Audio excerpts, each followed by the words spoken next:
Welcome to the Brutal, Bizarre, and Boozy podcast. I'm Declan, the son. And I'm Jane, the mom. Enjoy a drink with us while we tell you some wild stories of the brutal and bizarre variety. Please keep in mind some of our stories might be upsetting to young or sensitive ears. This is the podcast where we talk about brutal crimes, bizarre occurrences, and get you drunk with cocktails themed around one of our stories.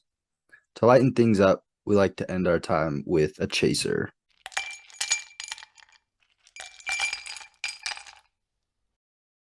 So, what cocktail did you prepare for us today, Jane? I was looking for a cat-themed drink that will be explained a little later as to why I was looking for a cat. I found this cocktail and enjoyed the name. It's not really cat-themed, but it's related to cats. It's cat adjacent. I'm hoping it tastes good.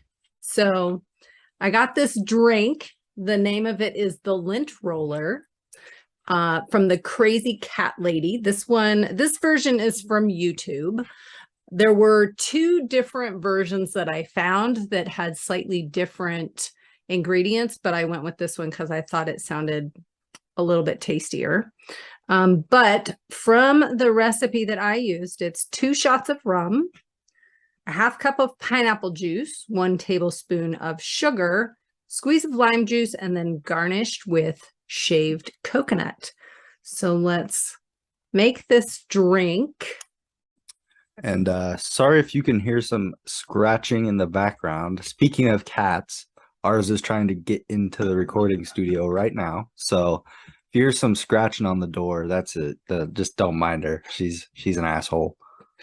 All right, let's go with this drink. We got 2 shots of rum and a half cup of pineapple juice. Now 1 tablespoon of sugar. I'm actually going to do a half tablespoon because a tablespoon seems like it might be a little too sweet for me. A little squeeze of lime juice. We're going to put that in a shaker and shake it all up. Because I like a cold drink, not a warm one. So let's give that a shot. All right, and then we're going to pour this out. Okay. We're going to garnish with a little shaved coconut on top. We are ready. Let's taste this drink, Declan. That's pretty good. That is pretty good. I like that. It reminds me a lot of a painkiller. Yes. Not as much coconut, though, because it's just using shaved coconut for the garnish, but it's pretty good. So in honor of this drink, I thought I would look up a little bit of history of rum because I couldn't find a lot of history of the drink itself. So we're going with the history of rum because the drink has rum in it. Nice. So, short history of rum. It's made from processing molasses coming from the sugarcane processing. So when they process sugarcane, that they get molasses from that, and then they process that more and it turns into rum. The origin of it is from the West Indies, and it was first mentioned, rum itself was first mentioned in 1650. So it's been around a little bit of time. Jeez, yeah. There's a little bit of dark history associated with rum, and that it was associated with slave trading in America. Yeah, not real friendly there. Apparently they would take African slaves, trade that for molasses. The molasses was then turned into rum. Rum was then traded back in Africa for more slaves. So it's just this big circle of that's fucked up. Obnoxiousness. Yes. There are different types of rum that range in color from dark to light, and the flavoring depends on the types of yeast used in the fermentation and the amount of time that it takes to age it.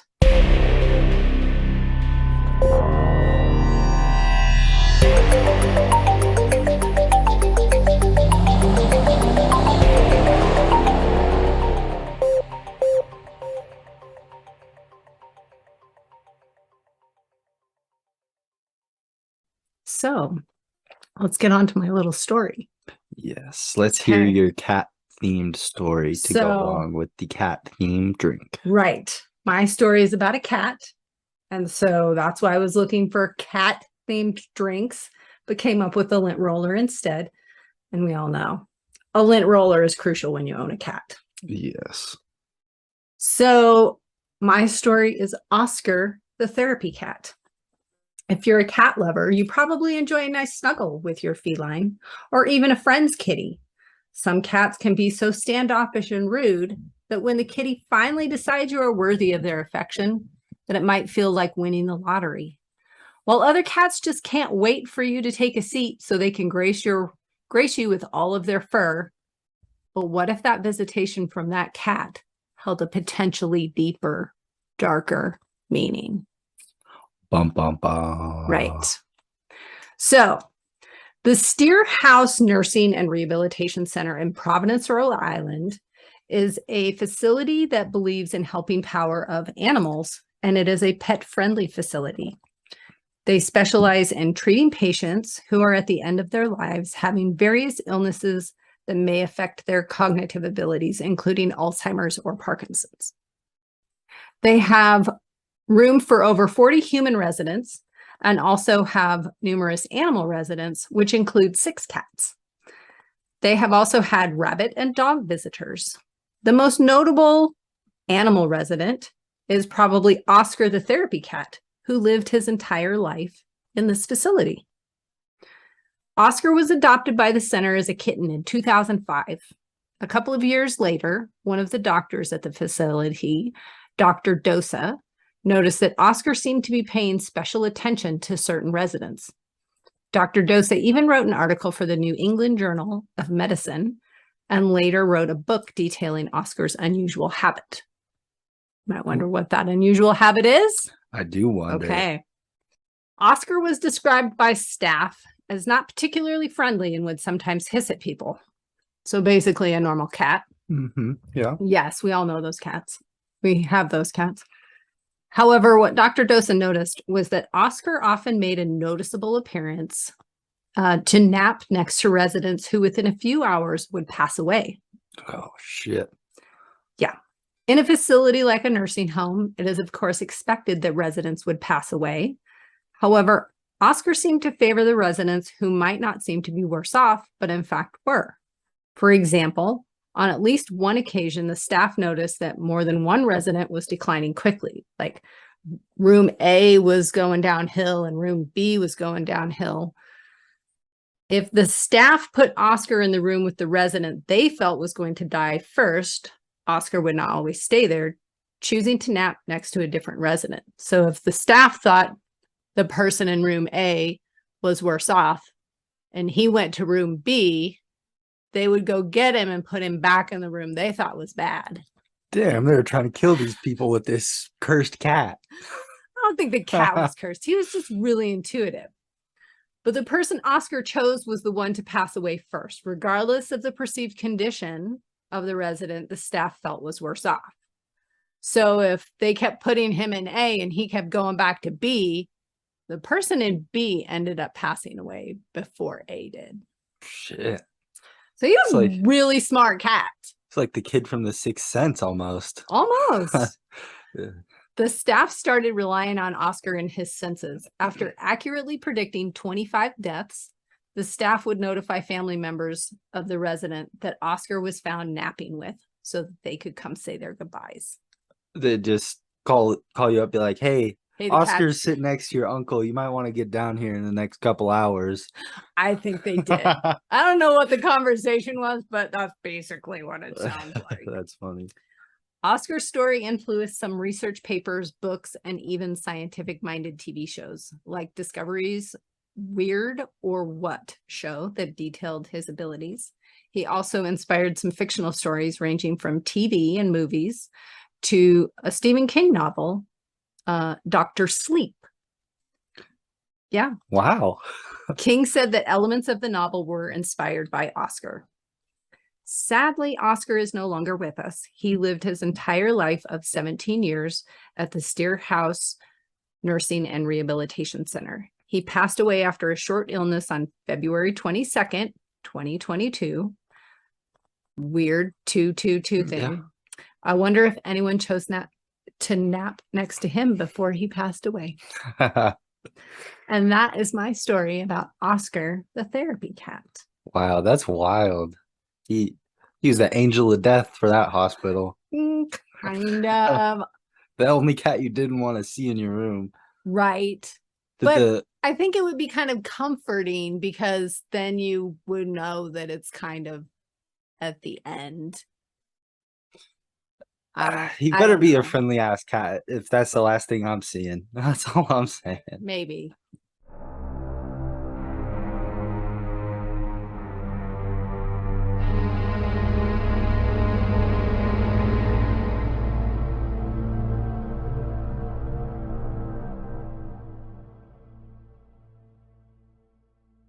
So, Declan, what story of the brutal variety do you have for us?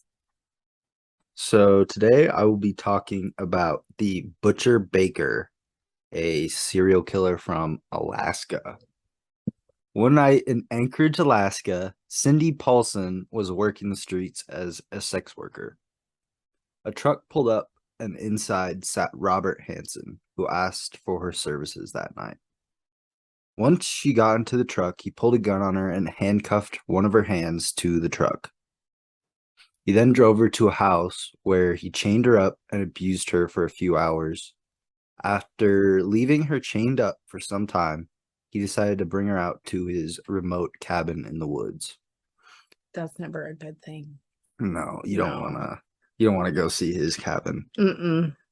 In order to get there, they must travel by plane. So he took her to a small local airport that he used to get himself to the cabin. When they got to the airport, Robert Hansen loaded her as well as several guns into his small airplane. While he was grabbing something from the car, Cindy noticed this and took advantage of her opportunity and jumped out of the plane and started running. Good for her. Yeah, that takes a lot of guts. I probably wouldn't have done that. Robert noticed and chased her until she reached the highway. And then when she got to the highway, she looked behind and he was no longer following her. That's good. At the highway, Cindy was able to flag down a truck who would take her to a motel nearby. When she got to the motel, there was a lady working at the front desk, and she was very surprised to see a half-naked lady in a pair of handcuffs. So she decided to call the police. That's probably a good call. But I want to know, like, could you imagine driving down the highway and seeing that and you're in your truck and there's a half-naked lady with handcuffs standing on the side of the road? I hate to say this, but I don't think I'd be the one to stop and let her in. I'm not trying to have that kind of day. It would be a weird conversation to have on the side of the road. Just saying. You could hop in the bed of the truck. You're not getting in the cab. Tell me where you gotta go. I'll take you down the road a little bit. There you go. After the police were called, they interviewed Cindy and decided to take her to the hospital from that point because she had pretty serious injuries sustained, and after hearing she was abused, they need to get any possible DNA or evidence from the abuse. But on the way to the hospital, Cindy demanded that they go to the hangar first. The plane she was loaded into earlier was still there, but the person who had loaded her into the plane was not. She identified the plane, and while police were inspecting it, the airport security guard came over to police and brought the license plate of the car associated with that plane. Yeah, you can identify with somebody real fast that way. Yep.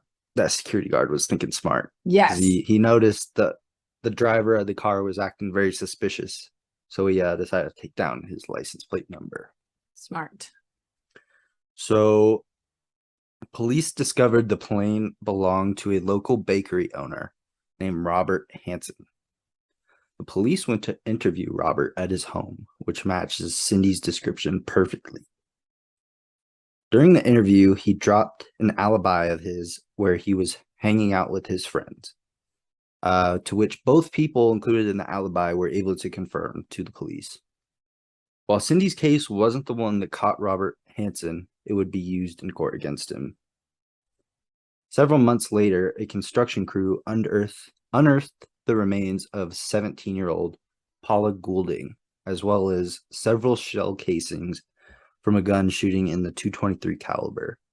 The police sent the shell casings to a laboratory where it was determined that it matched the same rifle as the .223 shell casings discovered on the body of Sherry Morrow found months prior. Oh, so there's a couple with this same. Okay. Yeah, the body of Sherry Morrow was found by a couple of police officers who were hunting in the area. And they saw her boot sticking out of the mud. And when they came back to investigate it, they found a couple of .223 shells near her. And they just happened to match the same ones that were found at Paula Goulding's body. Good for the police, bad for the bad guys. Yes.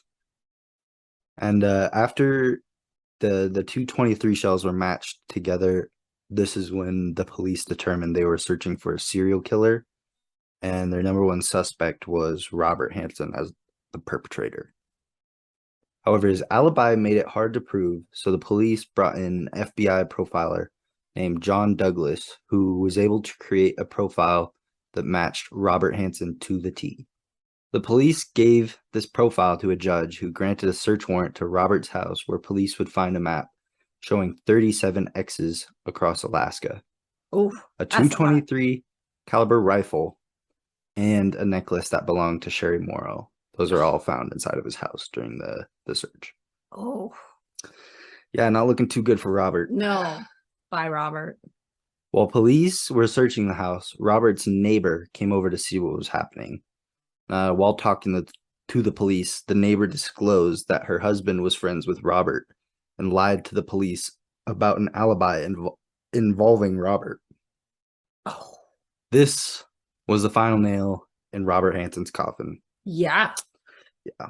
Robert confessed that he was kidnapping women similar to Cindy Paulson and bringing them to his remote cabin in the woods.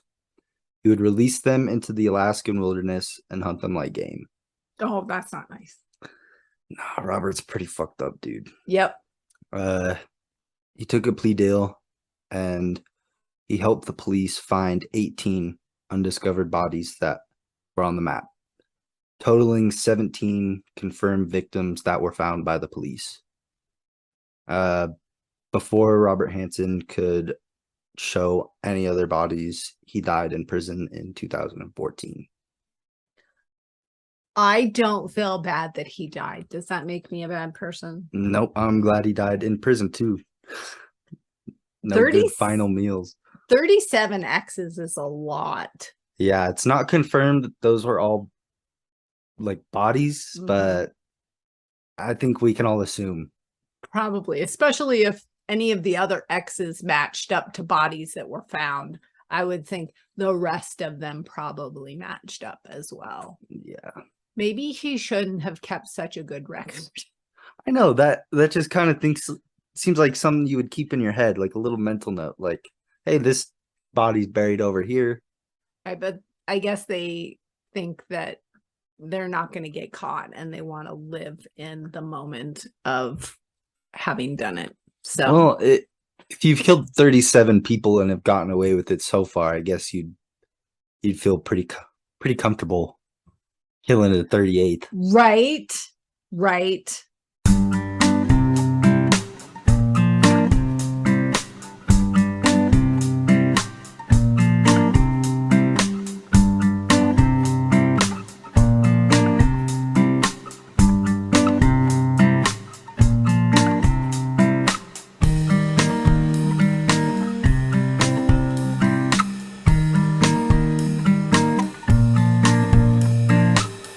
Now that we've finished both of our stories. Yes, it's time to move on to our chaser, Yes. our lighthearted part of the story, or our lighthearted part of the podcast, where we tell you of good things to bring the bad things and bury them and a little bit down a little bit. What's your chaser for today, Declan? So my chaser is a little article I saw about ecstasy being used to treat PTSD and other illnesses. I didn't Oh, I didn't fully read the article, but I just thought it was interesting. It's always cool to see any drugs that can help with PTSD or I've heard a lot recently about the exploration of like street drugs, if you want to call it that, but ecstasy or Molly or psilocybins or mood altering type things being researched to assist with PTSD. So it'd be interesting to see what the research is showing. yeah, hopefully they can come to some kind of conclusion to help with that disorder. Yeah. I know it's a pretty rough one. I definitely wouldn't want to have it, and I feel bad for anybody who does have it for the whatever reason they do have it. So my chaser is a reel that was sent to me by a friend of a prairie dog in a little cage like a hamster cage, and he's got a mouthful of grub, and he does a backflip and then claps for himself. And when I saw it, I literally laughed out loud and smiled. So imagine a prairie dog with a mouthful of food doing a backflip and then clapping for himself. He was so proud of himself. I was proud guy. for him. Yeah. Yes. Alrighty, everybody. Thank you for checking out our second podcast. Thank you for listening. We appreciate the support.